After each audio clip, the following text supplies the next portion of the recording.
হচ্ছে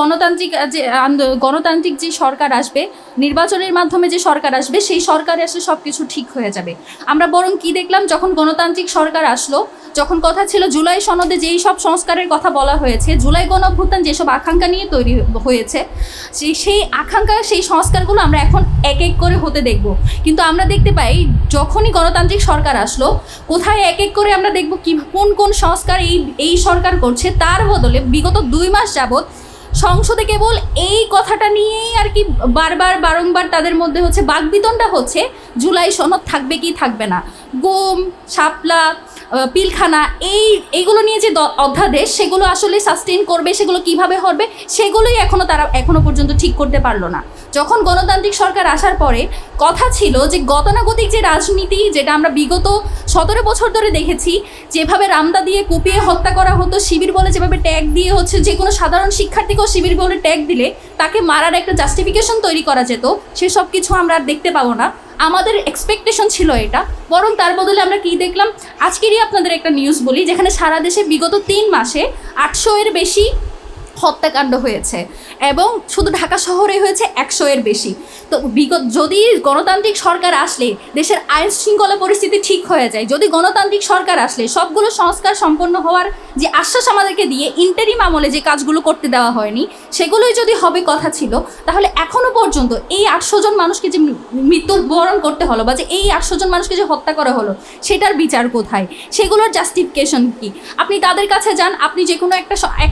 কোনো একটা সরকারি, আপনি আগে দেখা যেত যে সরকারের কোনো সমালোচনা করা যেত না, সরকারের যেই সমালোচনা করবে সে রাজাকার। এখন দেখা যায় সরকারের যেই সেই পুরানো রাজনীতিটা ভেঙে দিয়েই তো আমাদের নতুন সংস্কার, নতুন যে বাংলাদেশ সেটা তৈরি হলো, বা জুলাই গণঅভ্যুত্থান হলো। আমাকে যদি সেই 17 বছরের যে দমন পীড়ন, সেই কায়দাতেই যদি যেতে হয়, যদি শুধুমাত্র একটা আইকন যে হাসিনা চলে গেল, হাসিনার পরবর্তীতে আরেকজন এসে সে যদি হাসিনা যে কাজগুলো করতো সেগুলোই যদি চলমান রাখে, আমার তো হাসিনাকে তাড়ানোর কোনো প্রয়োজন ছিল না। যদি আমার কোনো কিছু চেঞ্জই না হয়, আমার যে 2000 ভাই বোন যারা শহীদ হলো, তাদেরকে আর শহীদ হওয়ার তো কোনো দরকার ছিল না।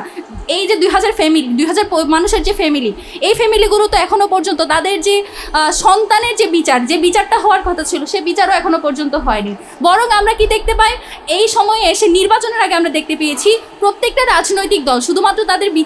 তাদের হচ্ছে নির্বাচনে কিছু ভোট ব্যাংক বাড়ানোর জন্য, আওয়ামী লীগের যে ভোটগুলো সেগুলো তাদের পক্ষে আনার জন্য আওয়ামী লীগের পক্ষ নিয়েছে। কথা ছিল ট্রুথ কমিশন গঠনের মাধ্যমে তাদের রিকনসিলিয়েশন করা হবে,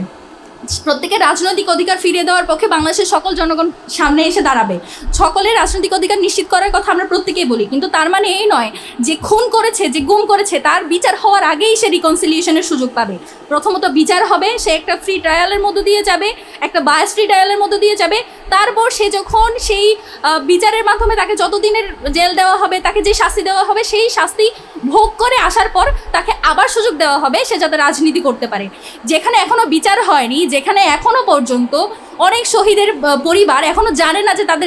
অনেক পরিবার জানে না তাদের সন্তানের কবরটা কোথায়, সেখানে যখন এসে জুলাই সনদ তো বাস্তবায়ন হচ্ছেই না, বরং আমরা যখন দেখতে পাই বিভিন্ন রাজনৈতিক দলগুলো আওয়ামী লীগ তাদের সাথে রাজনীতি করতে পারবে এই ধরনের কথা বলে, বা আওয়ামী লীগের জন্য তারা সুযোগ তৈরি করে দিতে চায়, পুনর্বাসনের সুযোগ দিতে চায়, তখন তো আমাদেরকে আসলে সন্দেহ করতে হয় যে সমঝোতাটা আসলে কাদের সাথে কাদের হয়েছে। আমরা দেখতে পাই এখন যেইখানেই সরকারি দল এবং বিভিন্ন রাজনৈতিক দলগুলো যেখানেই যে কোনো একটা কার্যক্রম চালিয়ে যায়, বা যেইটা নিয়ে জনসমালোচনা তৈরি হয়, আমরা দেখতে পাই যে আওয়ামী লীগের প্রত্যেকটা পেজ সেখানে তাদেরকে নৈতিক সমর্থন দেয়। তো যাকে আওয়ামী লীগ সমর্থন দেয়, আমার মনে হয় না যে এখানে আর কোনো ধরনের একটা ডিফারেন্সিয়েট করার কোনো সুযোগ আছে। যাকে আওয়ামী লীগ সমর্থন দেয় তাকে আসলে কোনো কিছু চিন্তা ভাবনা না করেই আমরা বলে দিতে পারি সেটা আসলে কোন পক্ষের বা সেটা কাদের কাজ। সর্বপ্রথমেই যদি একটু বলে রাখি, জুলাই কন্যাদের যে অবদান ছিল, জুলাই কন্যারা সামনে না এলে এই গণ অভ্যুত্থান খুব সম্ভবত সংগঠিত হতো না। আপনারা জানেন আমাদের তন্নি আপু, যার একটা ছবি গত 24 সালের হচ্ছে জুলাইতে, যার ছবি অনেক মানুষকে এত বেশি অনুপ্রাণিত করেছিল, যার রক্তমাখা ছবি, সেই ছবির কারণে বাংলাদেশের প্রত্যেকটা পথে প্রান্তরের মানুষ নেমে আসতে উদ্বুদ্ধ হয়। তার পরবর্তী সময়ে আমরা দেখেছি যে রাজনৈতিক দলগুলো গঠিত হলো, বা যে গতানুগতিক রাজনৈতিক দলগুলোতে মানুষজন যখন কিছুটা পলিটিক্যাল হয়ে উঠলো, জুলাইয়ের পরে একটা জনগোষ্ঠী যারা কখনো পলিটিক্স নিয়ে ভাবেনি তারাও পলিটিক্যাল হয়ে উঠতে শুরু করে। কিন্তু যখন তারা বিভিন্ন রাজনৈতিক দলগুলোর কাছে যাচ্ছে বা কোনো একটা রাজনৈতিক অঙ্গনে সক্রিয় হচ্ছে, আমার ব্যক্তিগতভাবে মনে হয়েছে যে তারা তাদের যোগ্যতা অনুসারে সেই ধরনের সুযোগ সুবিধা তাদেরকে দেওয়া হয়নি বা তাদের জন্য এটুকু কম্প্রোমাইজ রাজনৈতিক দলগুলো করেনি। এই এই কথাটা বলার একটা কারণ, এটার একটা প্রমাণ আমি আপনাদের কাছে যদি বলি, আমাদের জুলাই সনদে লেখা ছিল যে খুব সম্ভবত কত পার্সেন্ট সেটা আমার মনে নেই, খুব সম্ভবত 10% নারী অংশগ্রহণ বা নারীকে মনোনয়ন দিতে হবে জাতীয় নির্বাচনে, এ ধরনের একটা ধারা ছিল জুলাই সনদে। তো আমরা দেখতে পেয়েছি কোনো রাজনৈতিক দলই যেটুকু বলা হয়েছিল সেটুকু দূরে থাক, তার অর্ধেকও নারী পুরো বাংলাদেশে তারা মনোনয়ন দিতে পারেনি। তো এইটার ক্ষেত্রে তারা এই ধরনের, আমি দেখেছি যখন আমরা বলতাম যে নারীর অংশগ্রহণ নিশ্চিতের জন্য তাদেরকে বিভিন্ন যে আসনগুলো রয়েছে সেগুলোতে মনোনয়ন দেওয়ার কথা যখন আমরা বলতাম, তখন তারা বলতো যে যোগ্যতা অনুসারে তারা বিচার করতে চায়, যোগ্যতা অনুসারে তারা মনোনয়ন দিতে চায়, আসন বন্টন করতে চায়, এই জন্য নারীরা সামনে আসেনি, নারীদেরকে পাওয়া যায়নি। তো আমার মনে হয়েছে যদি যখন জুলাইয়ের পরবর্তীতে নারীরা যখন রাজনীতিতে অংশগ্রহণ করতে আসলো, যখন নারীরা সামনে আসা শুরু করলো, তখন যদি তাদেরকে কম্প্রোমাইজ করা হতো বা তাদের জন্য সুযোগ সুবিধাটা তৈরি করে দেওয়া হতো। এই ব্যাপারটা এমন নয় যে নারী বলে তাকে আপনি এক্সট্রা সুবিধা দিচ্ছেন। যখন আপনার একটা ফিল্ড যেখানে এখনও প্রস্তুত নেই, আপনার সমানে সমানে আসার জন্য শুরুতে কিছু সুযোগ সুবিধা দিতে হয়। নারীরা যখন সমানে আসতে পারছিনি, যখন তাদের জন্য আসার পথটাই বন্ধ, তখন যখন আপনি তাকে এইটুকু কম্প্রোমাইজ করবেন না, আপনি যে জায়গাটা হোল্ড করে আছেন, একজন নারী যখন সামনে আসবে, সে যখন আপনার যোগ্যতার সমান, তখন যদি আপনি তার জন্য ওইটুকু কম্প্রোমাইজ না করেন, তাহলে তো তার পক্ষে সামনে আসা সম্ভব না। তো এইটুকু কম্প্রোমাইজ না করার কারণে যেটা হয়েছে, আমরা দেখেছি যে জাতীয় নির্বাচনে তত সংখ্যক নারীকে আমরা মনোনয়ন নিতে দেখিনি। তো পরবর্তীতে যখন সংরক্ষিত নারী আসন, যেটা এখন সবাইকে সিট দেওয়া হচ্ছে বা মনোনয়ন দেওয়া হচ্ছে, সেক্ষেত্রেও আমরা দেখেছি যে বিশেষ ক্ষেত্রে আমরা দেখেছি যে যোগ্যতার চেয়ে বেশি মূল্যায়িত হয়েছে কে কার সন্তান, কে কার স্ত্রী, কে কার পরিবার। এই ধরনের ব্যাপারগুলো বিগত সময়ে যেমন চলে এসেছে, এই ধরনের ব্যাপারগুলোও আমরা দেখতে পাই। তো জুলাই কন্যাদের যে অবদান ছিল সেটা তো আর বলার অপেক্ষা রাখে না, সেটা কিভাবে একটা আন্দোলনকে গণ অভ্যুত্থানে রূপ দিয়েছে। আপনারা দেখেছেন কিভাবে মায়েরা নিজেদের বাড়ি থেকে নেমে এসে পানি দিয়ে, খাবার দিয়ে আন্দোলনকে জিইয়ে রেখেছে। কিংবা আমরা এটাও দেখেছি যে যখনই জুলাই গণ অভ্যুত্থান রিলেটেড কিছু আসে, যে মা তার সন্তানকে বলছে যে আন্দোলনে যেতে, তো কোন মা তার সন্তানকে এরকম মৃত্যু যেন ঠেলে দিতে পারে? বাংলাদেশের বাঙালি মায়েরা ছাড়া এটা খুব সম্ভবত